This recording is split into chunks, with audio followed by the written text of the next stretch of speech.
Well, the Range is back in the garage. I don't need to be outdoors anymore. Everything I needed to do with the doors open is now done, so all this can be done inside here. I should take a video of it coming in sometime because it misses the garage door by like that much. In fact, I had to take the little handle off it because it used to kiss the roof. Not that the roof is in great condition anyways, the lacquer is pretty bad on it.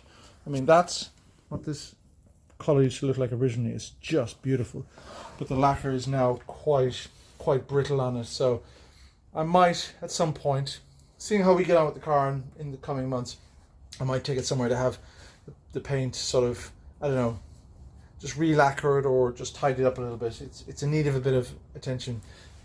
Then again, I might throw in good money after, well, not so bad money.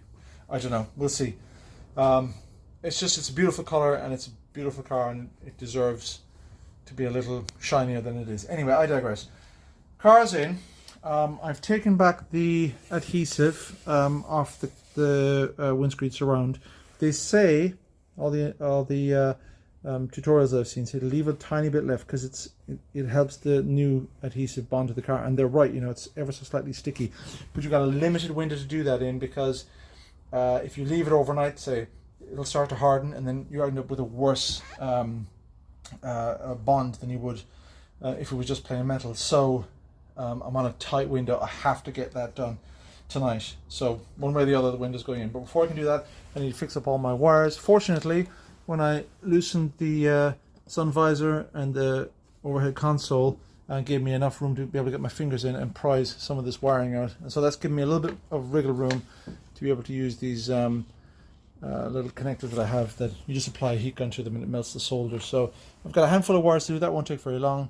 Tie them all back together. Once that's done, I'll tie all that back up, put it back in its home, and then I'll be ready to start putting the window in. It's been a long old job, this.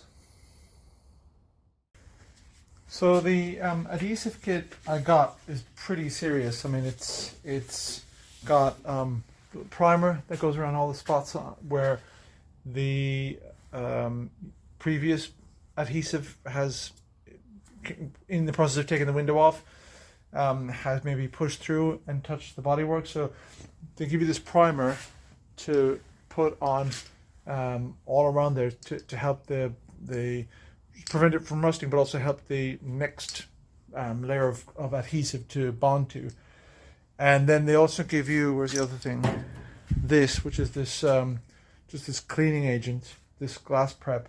And like, I'm going around this thing and I think this thing is spotless, and then you got to wipe it down and it's like, it's absolutely manky, but like, that's amazing. It just goes to show how deceptive your eyes can be.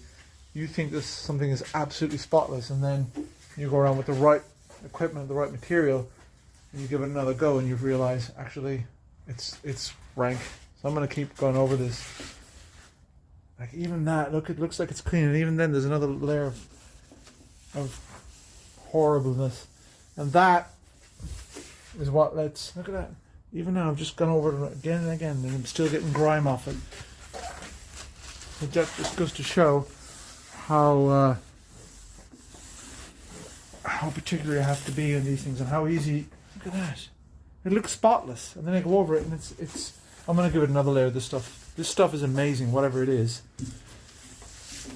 But every time I go over the windscreen, look at that. That's just grime. That's just dirt. That's just stuff to stop the adhesive from bonding to the window. That's incredible. I'm reading the instructions very carefully. There's a lot of them. I can see why. Wow, look at that. Now, lifting the windscreen isn't something I could have done by myself, so I asked my poor wife to help me. And the first thing we did was we did a few trial runs of just lifting the windscreen in and getting a feel for the weight and the positioning of the glass as we dropped it into the frame. Once we were comfortable with that, then putting the bead on really didn't take that long. It's quite thick and fast setting, so you don't have a lot of time to mess with it, but also it goes in pretty consistently. So once we were happy with the bead, there was only one thing left to do, and that was just drop the glass in, clean it all up, make sure everything was aligned, and then hope for the best. Well, it's in. It's in, and there's, you know, seems to be ample amounts of glue, probably too much in places, which probably isn't a bad thing. So all in all, I think I'm about as happy as I can be with that. I just hope, you know, that I've done this right. I hope that it's waterproof. I hope that it'd be amazing if the heated windscreen worked. Like, it would literally be amazing.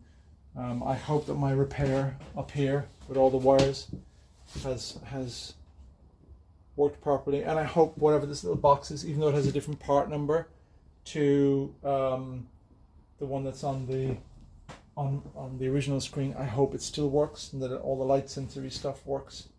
If not, and as a backup, I'm going to take the box that's on that window outside apart and take all the gubbins out of it. So if I've got to swap them, then I'll experiment with that box first, because it's fixed to the window, so I can't do anything about that. But the basic box itself is the same. So if I can tickle the gubbins out of it without breaking the box itself, so that I can transfer them over, and that would be the best scenario. But that has taken the most of the day. That has been a proper job. Never done it before, and I'll tell you what, I don't care if I ever do it again, and my hat's off to the professionals that do that. That is a bloody hard thing to do. So if the next time your windscreen gets cracked and you've got to pay £75 excess to your insurer, take it with both hands, and when that guy turns up or that lady turns up to repair your windscreen, hug them. Give them a big old hug. They have saved you a world of pain. Well, the windscreen is in, and I've hooked all the wires up to the mirror and to the box, and I've got no error messages as of yet. I don't know whether I will or not, or whether there's some function or feature that I don't know about, but that's the self-dimming mirror, so hopefully that's working now. If it may be that the mirror is broken, I'm not dimming anymore, in which case disconnecting would mean it would work as a 24-hour, you know, as a daytime mirror, but not at night. But let's see if hooking the wires back up will make it work. But the heated windscreen button comes on, but then it did that before as well, and it actually didn't make any difference to whether the windscreen was defrosting or not. So I've got it on. I can't tell if it's warm or not yet. I won't know that until I park it outside, see what happens. But actually, I might do that. A straight shot to get it out the door. I might put it outside and see how it works in the morning. But the last job for me to do tonight is to just hook up the mirror, just click that in, and I'm going to leave everything else. Bits of trim only take a second. All this only takes a second to screw together. That's something I want to do when I'm a bit fresh and I can just finesse it all back together. But the main thing is, windscreen is in, seems happy. I mean, I don't know if it's successful or not because it's not raining on it. When it keeps out water, then it's successful. But it's in. It's everything seems. There's no warning lights on anything, so I think we're okay. I think I can go to bed. It's been a good day's work. So I was messing with the mirror, trying to get it to fit in, and all of a sudden it started to do this. And I'm watching it happen in real time, like stuff. It's liquid. It's like it's moving around in there. You can see it moving. See it? So I don't quite know what has happened there. Something has broken down. I've damaged something. I've upset something by taking it off, and it's done this to it. So now I need to go find a mirror. That's weird. I've never seen that before. But it's hopefully a very standard BMW mirror, so it shouldn't be too hard to get. But how very weird. I took it off and I went out to the other mirror, or the other window outside, just to sit it in and click it in and see how it felt. And when I picked it back up again, it was doing this. Anyway, I'll leave it overnight, see if it improves, and I don't think it will, but that's weird. Maybe that's why it was unplugged. Anyway, we'll stick it back in, get it through its MOT, and this is something I can fix afterwards. I know how it goes on and comes off. It's a quick twist and click job to get it in and out, so should be an easy fix down the line. But wow, never seen that before. Every day's a school day, right?